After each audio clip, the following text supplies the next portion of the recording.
bem? Aqui é a Prof. Fran, professora de redação, né, do ensino médio, de cursinhos, mas hoje eu vou ter uma conversa bem diferente com vocês. Hoje eu gostaria de conversar com os professores, independente da série que trabalham. Vou imaginar que seja do 4º ano dos pequenos até o ensino médio. Vou falar sobre as estratégias de ensino de redação, inclusive a ordem que eu ensino, né, a redação, que possa te ajudar com o seu aluno. Quais conhecimentos que o aluno adquire lá no 4º ano, no 5º, 6º em diante, e que é super necessário para a redação lá no ensino médio. Então nós vamos conversar sobre isso também, ok? Nós temos que imaginar que o nosso aluno, o aluno do ensino médio, ele é um aluno que não começou a estudar no ensino médio. Ele é um aluno que construiu conhecimentos desde a pré-escola e ele tá ali um serzinho bem complexo para nós já no 2º ano, 1º ano de ensino médio, daí por diante, ok? Nós vamos estudar sobre estrutura de redação e o esquema. O esquema é o plano estratégico, tá bom? Aqui eu trouxe para vocês, de uma forma bem simples, a tabela dos corretores da competência 2. Eu quero te chamar a atenção para as 3 áreas de conhecimento que são contempladas aqui. Quais são essas 3 áreas? Primeiro, aqui eu vejo se o aluno consegue manter-se dentro de um tema. Então, é avaliado a competência de leitura e interpretação do tema sugerido. Se ele consegue desenvolver esse tema, certo? Item 2, é avaliado se ele tem conhecimento extra-texto, conhecimento fora do texto, e se ele consegue trazer esse conhecimento para dentro do texto. A gente vai chamar isso de repertório, repertório argumentativo. Então ele tem repertório, o que ele já sabia desde antes, que ele consegue usar ali naquele momento de escrita. E por fim, o que eu vou pegar bastante no pé hoje, vai ser avaliado a estrutura macro. Qual que é a estrutura macro? Introdução, desenvolvimento e conclusão. Agora, dá uma olhadinha na tabela, certo? A competência 2, ela é uma das mais complexas, porque ela avalia esses 3 itens de uma vez só, e porque ela é a coringa. Ela é aquela que, se você zerar ela, você zera o texto inteiro. Olha na tabela, não tem... Aqui sempre vem assim, ó, nível 0, nível 1, nível 2, 3, 4 e 5. Sempre vem assim no Enem. Aqui, no caso, nós não temos nível 0, tá? Ele já começa do nível 1. Porque se você fugir do tema, é 0. Não é 0 na competência 2. É 0 no texto inteiro. Parei. Eu disse que, em alguns momentos, isso aqui seria para professores do 4º ano. Com isso, eu quero tranquilizar a galera lá do ensino médio. Um aluno que não consegue se manter dentro do tema, ele apresenta essa dificuldade desde muito tempo. Então, professores do 4º ano, quando o seu aluno está fazendo o desenvolvimento de um texto, chame a atenção dele para ele se manter dentro do assunto que você solicitou. Quando você faz isso, você está preparando uma pessoa que vai ter um discurso linear, que ele se mantém dentro do que está sendo sugerido. Isso é muito mais complexo para professores de criança, uma vez que a criatividade, né, é muito alta e eles não conseguem controlar isso. Por isso que a gente precisa muito da ajuda de vocês, certo? Agora vejamos o texto em 3 partes. Olha, eu deixei bem negrito aqui. E agora eu quero ver com vocês os pontos do Enem. No ano de 2019, a única competência que sofreu, as únicas que sofreram mudança foi a competência 2 e a competência 3. Só que os professores ensinam isso de maneira interdisciplinar, né? Ensina isso dentro do conteúdo, que eles falaram, quase não teve mudança. Qual foi a mudança? A mudança no ano anterior, em 2018, valia 40 pontos você ter apenas uma parte do texto, certo? Você podia ter um texto só de introdução, um texto só de desenvolvimento e um texto só de conclusão. E isso continuou em 2019. Mas em 2018, eu poderia ter um texto apenas de 2 partes. A pessoa podia escrever só introdução e desenvolvimento e não escrever nada de conclusão, que ele ainda fazia 80 pontos. Isso acabou em 2019, então isso mostra que eles vêm se tornando mais rígidos. O aluno precisa ter conhecimento de que todos os textos devem ter 3 partes: introdução, desenvolvimento, conclusão. Então, se você está trabalhando com seu aluno de 4º ano, de 5º ano, 6º, 7º, se você está trabalhando notícia, você ensine a ele, tem que ter introdução, desenvolvimento, a notícia tem que ser concluída. Se você está trabalhando gêneros narrativos com ele, se ele está escrevendo uma fábula, tem que ter introdução, desenvolvimento e conclusão. Esse conhecimento, ele precisa chegar no ensino médio já bem feitinho, bem fechadinho, de forma que ele não tenha dificuldade de conhecer o que é uma dissertação desenvolvida em 3 partes: introdução, desenvolvimento e conclusão. Perceba, ele não pode fugir do tema. Aqui ele escreve sobre o tema e tem uma parte. Aqui ele escreve sobre o tema completo e tem uma parte. Aqui é aceito o desenvolvimento parcial do tema, que é o que a gente chama de tangenciamento. Mas o tema tem que constar inteiro dentro da proposta. O tangenciamento foi chamado de o não desenvolvimento total, mas ele precisa constar apesar de pouco desenvolvido, ok? Como assim? Vou falar do tema do Enem do ano passado. A democratização do acesso ao cinema no Brasil. Ele poderia não saber o que era democratização e falar só sobre a dificuldade de acesso ao cinema, mas tinha que ter lá a palavra democratização, embora ele não desenvolvesse o significado da palavra no texto. Então o tema tem que estar completo, embora pouco desenvolvido e aceito, certo? Agora vejamos. Isso aqui, dá um printzinho, depois você dá uma estudada em toda a tabela. Essa tabela eu estou disponibilizando ela para vocês já na linguagem que eu ensino para os alunos, uma linguagem mais simples, mas é exatamente a tabela do corretor, só que reescrita, por isso que eu posso te passar. Não tem problema nenhum, ok? Vamos ver agora a segunda tabela, que é a tabela da competência 3. Talvez você esteja falando assim, Fran, mas eu nem entendi direito a competência 2. Olha só, esse vídeo de hoje, nós vamos conversar sobre qual a importância de ensinar esses conhecimentos em qualquer série. Depois, conforme o feedback de vocês e vocês solicitarem, eu posso estar gravando sobre cada competência de forma profunda, para que você entenda como é que ela vai se desenvolver e como é que precisa ser corrigido o texto do aluno, que não é sobre isso agora, certo? Então vamos lá, você acabou de entender que qualquer aluno, quando faz uma redação dessas redações oficiais, é avaliado se ele consegue se manter dentro do tema. Então eu preciso treinar o meu aluno para não fugir de um tema proposto, e também é avaliado se ele faz introdução, desenvolvimento, conclusão. Todo e qualquer texto precisa ser desenvolvido em 3 partes. Isso aí, agora eu vou falar para os profs de qualquer série. Você precisa pegar no pé com o ensino de tópico frasal, de parágrafo, de período, de frase. Isso é muito importante, mas esse conhecimento ele tem que chegar legalzinho já no 2º, 3º ano do ensino médio, certo? Eu começo a ensinar redação por aqui, pela competência 2 e pela competência 3, quando eu vou para a sala de aula. Porque o meu aluno ele tem que saber de estrutura sintática. Ele já precisa chegar sabendo, no ensino médio, a construir um período. Entende? A gente só vai aprimorar isso, ensinar algumas estratégias. Isso é com a professora dos menores. Se ele tiver essa habilidade bem desenvolvida, fica muito mais rápido. Mas vamos lá. O que é a competência 3? E como que ela está relacionada com a competência 2? Eu quero que você entenda que dificilmente acontecerá do aluno tirar, por exemplo, 200 pontos na competência 2 e fazer 80 pontos na competência 3. Isso não acontece. A diferença máxima é de 40 pontos de uma competência para a outra.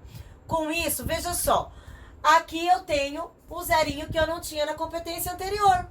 Esse quadro já está todo reescrito numa linguagem diferente, mas contendo exatamente o que há também na apostila do corretor. Tudo bem? São mudanças de vocabulário. Vamos lá. Aqui vai receber 0 quem abordar o tema de forma incompleta, se for tangente. Mas como assim de forma incompleta? Vou dar dois exemplos. Exemplo 1. Ano de 2019, o tema foi a democratização do acesso ao cinema no Brasil. Então, o aluno escreve o texto inteiro só sobre o acesso ao cinema e ele escreve a palavra democratização, mas ele não explica, ele não fala sobre popularizar, auxiliar, sobre todo mundo ter acesso, que é o significado do termo democratização. Ele escreve o termo, mas ele não utiliza de forma profunda, como se soubesse. Então, eu tenho o tema, mas ele não foi desenvolvido. Isso é tangenciar. Se ele não escrever a palavra, é dado fuga do tema. E é por isso que eu vou dizer agora para você. Você tem que exigir a escrita na introdução e principalmente introdução e conclusão do tema inteiro. Tudo, Fran, tudo. Precisa ser carreirinha o tema? Copia, cola? Não. As palavras podem estar umas separadas da outra, introduzida dentro do contexto da introdução e retomadas na conclusão. E elas devem constar também nos parágrafos de desenvolvimento, tá bom? Então, o aluno ele tem que ter essa inteligência, essa sabedoria de voltar vendo se ele colocou todas as palavras do tema dentro dos 4 parágrafos, certo? Agora, a abordagem precisa ser completa a partir de 40 pontos. Olha como que ficou difícil. Abordagem completa. Mas por que ele não tirou mais? Porque agora eu tenho abordagem completa, porém a argumentação dele possui contradições. Não está muito específica. A argumentação dele não está bem direcionada. Ele tem problemas de projeto. Quais são os problemas de projeto? Ele diz uma coisa na introdução e diz outra coisa no desenvolvimento.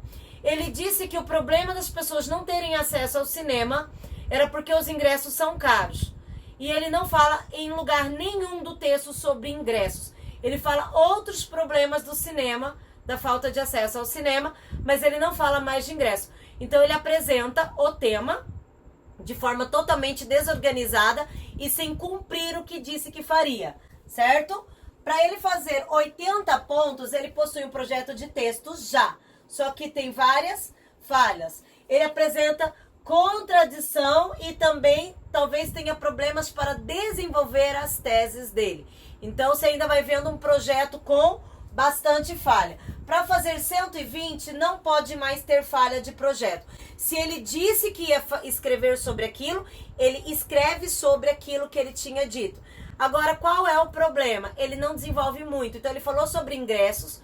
Desenvolvimento 1 é sobre ingressos ainda, mas ele não consegue fundamentar, ele não consegue desenvolver. Então eu ainda tenho algumas falhas de desenvolvimentos. Ó, essas falhas estão relacionadas às opiniões que não são bem desenvolvidas. 160 eu já tenho maior organização e pouquíssimas falhas. E aqui eu começo a ver pontos de autoria. O que é autoria? Vamos lá, talvez você diga: ah, a autoria é porque ele escreveu com as próprias palavras dele. Gente, antes de estudar profundamente o material do corretor, eu pensava assim também. Eu pensava que a autoria era a pessoa ter capacidade de escrever com as próprias palavras. Se você da língua portuguesa pensar, é assim. Isso é autoria. Mas não. A autoria no Enem é seguir o plano estratégico do Enem. E os corretores, eles têm um plano estratégico que eles esperam que o seu aluno desenvolva. Então, depois em outras aulas eu falo melhor sobre esse plano estratégico específico do corretor. Mas o que eu preciso que você entenda agora? O corretor de redação, ele está esperando algo bem desenhadinho na cabeça dele. Isso vai dar agilidade na hora de corrigir o texto, certo? O que ele está esperando que consta na competência 2 e na competência 3 e que você pode começar a cobrar do seu aluno independente da série. Primeiro, não pode fugir do tema. Ele precisa apresentar as palavras do tema nos 4 parágrafos, certo? Então as palavras do tema, todas as palavras do tema devem estar idênticas ao tema na introdução. No desenvolvimento 1 e no desenvolvimento 2, ele pode usar sinônimos, porém precisa retomar vez ou outras palavras do tema, sim. Na conclusão, ele retoma todas as palavras do tema, mesmo que de forma um pouco desorganizada. Mas ele retoma principalmente as palavras principais que a gente estudou no vídeo anterior. Então, esse tipo de esquema é esperado pelo corretor do Enem e eu preciso que você comece a exigir também no seu texto. Agora, o que mais é necessário você começar a ensinar desde antes para o seu aluno? O que será cobrado, digamos, dele em qualquer texto? Além da abordagem completa do tema, ele precisa aprender a desenvolver parágrafos. Agora, veja, por que eu estou falando sempre 4 parágrafos? Você pode falar, Fran, eu ensino com 5, com 6. Por que o meu aluno pode escrever 6 parágrafos? Que falta de liberdade é essa? Veja bem, eu separei para você alguns textos que tiraram 1000 no Enem de 2019, tá bom? Todos esses textos foram retirados da apostila do Lucas Felp. O Lucas Felp você pode procurar pelo Instagram. Ele é um menino que tirou 1000 em 2018 e ele fez uma coletânea com todos os textos que tiraram 1000, a qual ele teve acesso, tá bom? Em 2018. E ele é muito camaradinha e fez a mesma coisa em 2019. Eu super aconselho alunos e professores a usarem e abusarem desse material. Eu posso enviar, se você não conseguir baixar, os textos do Lucas Felp. São 44 textos que tiraram 1000 em 2019 e ele teve acesso e disponibilizou. Eu quero que você agora tenha a malícia que o professor tem. Vamos procurar o que há de igual neles. Isso nos dá uma matriz de correção. Texto 1, Gustavo Lopes, 18 anos, Fortaleza. Eu tenho da linha 1 à linha 7, a introdução, da linha 8 à linha 15, desenvolvimento 1, 16 até 22, desenvolvimento 2, 23 a 29, conclusão. Dá um printzinho, dá uma olhada, depois você pode inclusive baixar o texto para dar uma lida. O que eu tenho? 4 parágrafos. Eu tenho esses parágrafos bem organizadinhos e poucas rasuras. Vamos ver mais um. Vinícius Adriano, 17 anos, Belém. E agora eu quero começar a desmistificar algumas coisas que a gente pega muito no pé e às vezes faz até terrorismo. Rasura. Você vai pedir para o seu aluno quanto menos possível rasurar. Mas não é justo você descontar nota de rasura porque o Enem não tira nota de rasura. Tudo bem? Mas circula, pega no pé e pede para parar de rasurar. Mas não precisa virar aí um ponto em que você desconta a nota do seu aluno. O que eu tenho? Ó, da 1 a 7, introdução, da 8 a 15, desenvolvimento 1, desenvolvimento 2 e da 24 a 29, conclusão. Vamos ver mais um? Isso agora é a Naira. E a Naira, de 18 anos, fez da 1 a 5, introdução, fez um desenvolvimento mais encorpado, aí da 6 até a 13, depois da 14 até a 21 e a conclusão da 22 a 24. E aí eu tenho com isso uma tabela de estrutura, que essa tabela eu criei com base na observação dos textos 1000, tanto da apostila do corretor quanto da apostila aí do Lucas Felp, certo? Agora veja bem, a introdução do meu aluno tem que ter quantas linhas? Gente, eu passo desse jeito, o aluno ele precisa ser direcionado. Tá? Se o aluno não for direcionado, ele fica que nem uma baratinha tonta, ele não sabe o que fazer. Então o aluno ele precisa ser super direcionado. Agora vamos para um ponto polêmico. Tu tá amarrando meu aluno, Fran? Você tá acabando com toda a criatividade dele? Ai, gente, eu já fiz muito esse questionamento, certo? Mas a questão é, o Enem, ele exige uma estrutura engessada. Eu tenho duas alternativas. A gente dá as mãos, louva a criatividade, eu deixo ele livre, não dou direcionamentos específicos engessados como o Enem e ele não tira nota. E aí mais tarde ele vai dizer, como eu já recebi alunos no cursinho que choraram, Fran, eu era a melhor aluna de redação da escola, eu só tirava notão, porque que aqui, quando eu cheguei no cursinho, de 0 a 1000 eu fiz 400 pontos. O que o meu texto tem de errado se eu escrevo bem sim? Uma pessoa sem direcionamento, ela tem linguagem, ela tem vocabulário super legal, ela tem boas ideias, mas o texto não vem na estrutura engessada do Enem. Então, eu vou trabalhar com o meu aluno uma super criatividade, parabéns, olha que legal, até alguns outros gêneros textuais, até o primeiro ano. Quando ele chega no segundo e no terceiro, quando eu vou apresentar a dissertação argumentativa, eu mostro o gesso para eles. E eu falo para eles, olha, ou é assim ou tu não tira nota. Não sou eu que invento as regras, são os corretores. Corretores não, desculpa. É o Enem, é o INEP que faz as regras e todos nós seguimos. Vejamos. Eu tenho uma introdução com 5 a 7 linhas, nunca menos do que 5, beleza? Mais que 7, pode. Eu já vi introduções até com 8 linhas, mas eu não aconselho porque ela vai tomar as linhas tão necessárias no desenvolvimento. Você percebe que os textos que tinham 5 linhas de introdução, eles tinham 7, 8 linhas de desenvolvimento. Então agora eu tenho 2 parágrafos de desenvolvimento. Fran, meu aluno gosta de fazer 3 parágrafos de desenvolvimento. Pode? Não, não pode. Não pode porque desde o ano de 2012, ninguém faz 3 parágrafos de desenvolvimento no Enem e tira 1000 pontos. O meu aluno merece tirar mais do que 900, então ele vai ser instruído que no Enem são 4 parágrafos, 1 de introdução, 2 de desenvolvimento e 1 de conclusão, certo? E a conclusão é de 5 a 8 linhas, eu tenho conclusões até de 9 linhas, principalmente se for fazer uma conclusão bem encorpada, desenvolvendo bastante, certo? Aí você vai falar, Franco, base em que tu tá ensinando isso? Eu vou te mostrar agora algumas redações de alunos meus do ano de 2019 que tiveram uma nota legal, certo? Tá aqui o texto do Edivaldo. O Edivaldo é um aluno do terceiro ano. Eu fui professora dele no cursinho. Ele teve outra professora no ensino médio que contribuiu pra caramba com o texto dele, com certeza. Mas o Edivaldo, ele me mandou a redação dele e agradecimento aí ao auxílio que recebeu no cursinho. Você percebe? O Edivaldo, ele teve até um pouquinho de vergonha. Ele falou, Fran, eu escrevo com a letra voando no meio da linha. Não publica a minha redação. Aí eu falei, Edivaldo, outros alunos que escrevem com a letra voando talvez se sentem intimidados. Então vamos mostrar que não é um fator que tira nota? E aí ele falou, não, professora, legal, obrigada, pode publicar. Daqui o texto do Edivaldo, introdução, desenvolvimento e conclusão. Beleza? Quem quiser depois pode ler.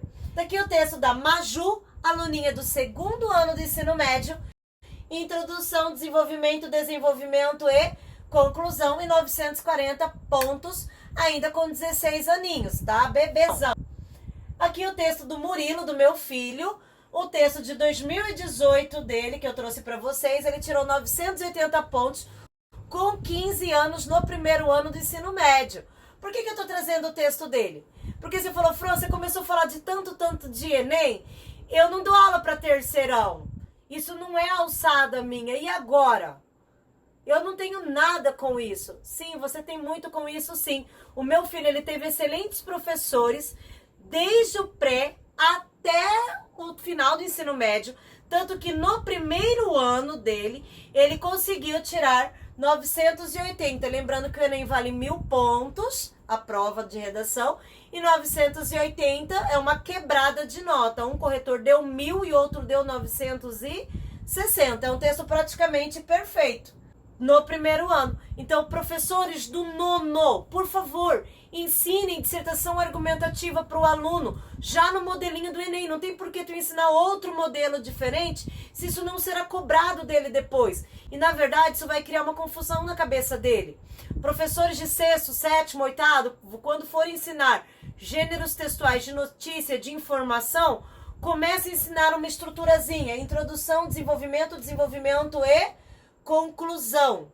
Tá bom? Isso é super necessário, independente da idade. Não se apega que isso é só para ensino médio, beleza? Então, olha só.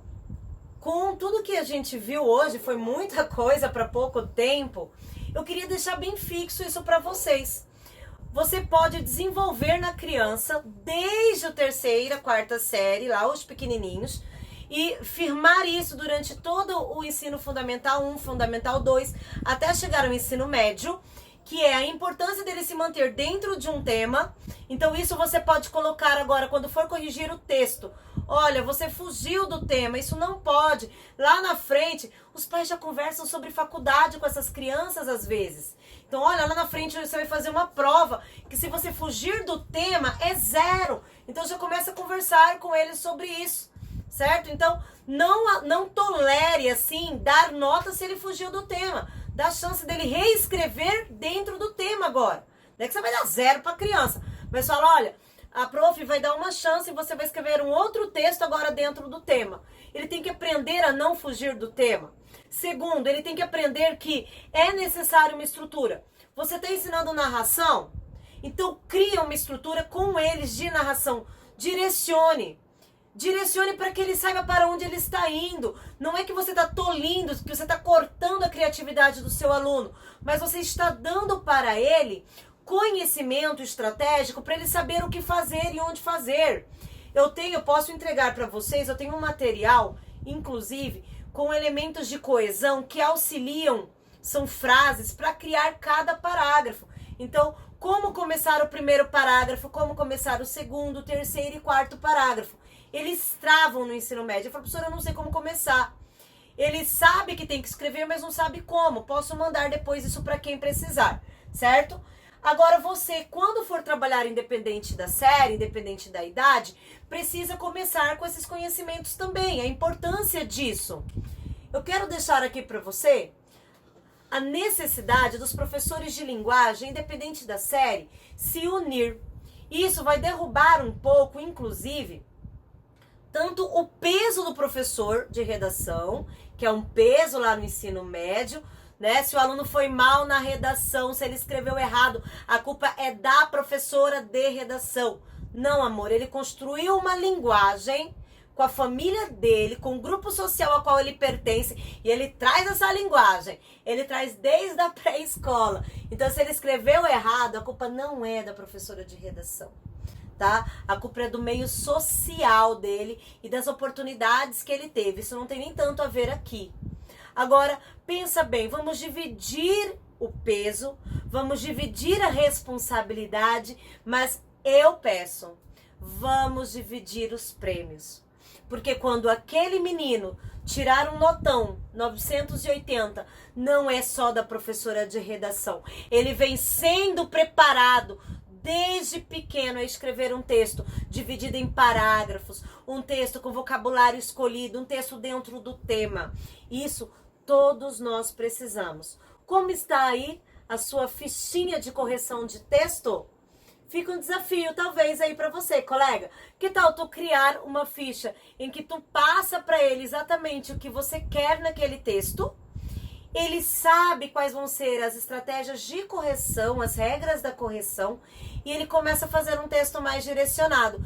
E isso é o projeto de texto que vai valer tanta nota e que vai ajudar ele na vida escolar até entrar na faculdade. Eu tenho certeza, eu recebo depoimento de alunos.